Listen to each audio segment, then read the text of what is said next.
যদি ফেলেই দিত তাহলে দোকানে রাখতো না তো। এটা আমার না, এটা বাজারে ওই যে মুক্তার দেশে লিখতে দিচ্ছে তার এখানে কিছু নাই, সে মাল বেচে না, এ মাল আনে না, যত আনে সব মুক্তা। বিক্রি নাই করবেন তো রাখছেন কি জন্য এগুলো? এসবি মিল্ক ক্যান্ডি, তাই না? SB milk candy. আবার এখন এই এসবি মিল্ক ক্যান্ডির ভিতরে আমরা কি দেখতেছি? প্রাণ মিল্ক ক্যান্ডি।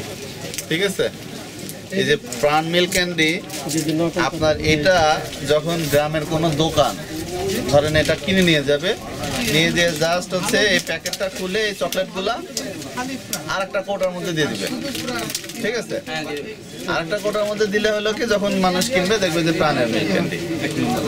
ঠিক আছে, অথচ জিনিসটা একটা বেনামি প্রতিষ্ঠান ব্যাগে থাকে, আগে ডিভাইড করতে প্যাকেটের মধ্যে রেখে করতে হবে, বুঝতে পারছেন যে কবে যাতে ডেটগুলো বোঝা যায়, এটার আসলে অরিজিন কোথাকার।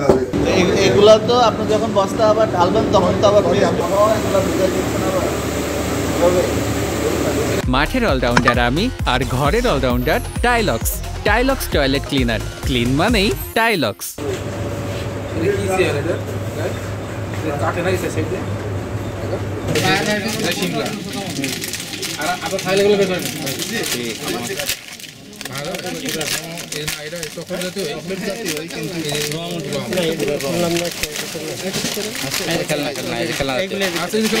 এখানে এসে আমরা বেশ কিছু প্রতিষ্ঠান তদারকি করেছি, যেগুলো তদারকি করেছে এই প্রতিষ্ঠানগুলো মূলত নিম্নমানের অননুমোদিত শিশু খাদ্য বিক্রয় করে থাকেন।